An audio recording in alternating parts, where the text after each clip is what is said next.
Good afternoon, everyone. My name is Dakota Perez, and I am the SHARP, or Sexual Harassment Assault Response Prevention Representative for my company. I'm here today to give you some background information on SHARP and bring some light to some of the darker, unseen topics that SHARP may cover. I'm going to be sharing some personal events and stories that relate to SHARP, and I will also reference some military hierarchy that we hear on a regular day-to-day basis. Now, I know some people may ask, what's the big deal? What's so important about SHARP? And I understand that the trainings can be a bit repetitive, but I'm here today to bring, as I said, light to maybe some of the dull repetitiveness of SHARP training. Being credible in the knowledge of SHARP training can help you and I when the time is called upon or to react or to act or react. Now let's talk about an important event that is remembered by our culture that I hope will resonate with you. And we pay tribute to this event from time to time. And it differs throughout the year, but it's a very important event that I want to bring to light. Who here knows about Denim Day and what it is? Does anyone know? Okay, so for those of you who don't know, I'm going to give you some background information on what Denim Day is. Denim Day is a day where service members, we remember a time in history where the victim of a sexual assault was deemed responsible for her actions. In 1992, in Italy, an 18-year-old girl was raped by her 45-year-old driving instructor on her first driving lesson. He took her to an isolated location, pulled her out of the car, removed her jeans, and forcefully raped her. She reported the rape, and the man was arrested and prosecuted. After he was convicted of his crimes and sent to jail. Years later, he appealed the conviction, claiming that they had consensual sex.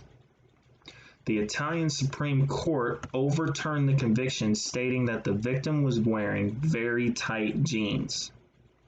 So she had to have helped her attacker remove her jeans. So by helping remove her jeans, it was not rape, but it was consensual sex. Now, of course, this aggravated and enraged a lot of people and caused congresswomen in Italy to wear blue jeans and stand on the front steps of the Supreme Court in Italy. Now, of course, this raised a lot of national hype, and the United States now partakes in it. It originally partook in Los Angeles, California, and now people do it all over the world.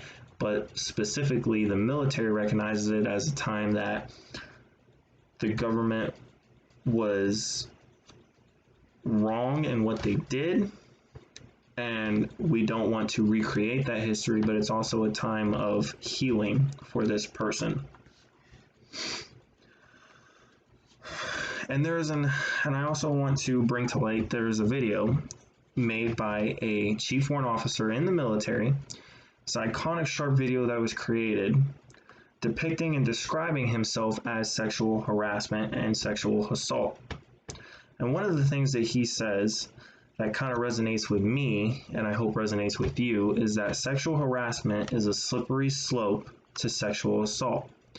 And I was like, now how can those two kind of play a part in one another? He says sexual harassment is simple, where you could make a joke with a slight sexual intent to it. And as soon as somebody doesn't correct you or fails to correct you, meaning him, he's going to cross your path again and place his crosshairs on you and see if you will correct yourself again. And if you do not, then he knows that he can work on you and get you further and further involved in these bad habits and bad actions, and that's how sexual harassment is a slippery slope to sexual assault.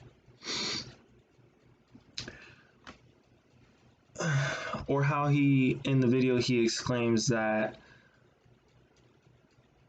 a girl can be seen as approachable, or they're asking for this stuff to happen to them based on what they're wearing. Kind of resonates back to what Denim Day is, in a sense that tight jeans don't necessarily convict somebody or make them responsible for their actions.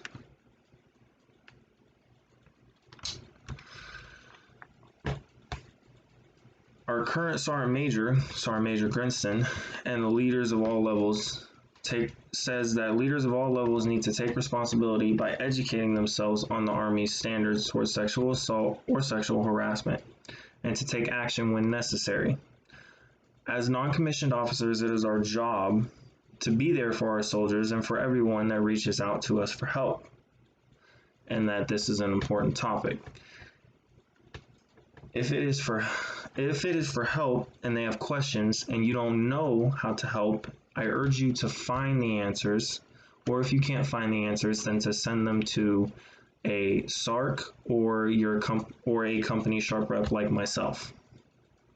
In conclusion, this is why you need to invest the time and energy into knowing the ins and outs of SHARP and the program that it stands for. It's not for you, and it's not for the soldiers standing to your right. It's not for you, and it's not necessarily for anyone in particular. It's for the person standing to your left and your right. It's for them to know. It's important because they need to be able to come to you in time of need and voice their thoughts and their opinions and questions, and maybe they experience something and you as a leader need to be able to help them. That's our job. I'm excited to see all of our leadership, younger and older, here for this important training.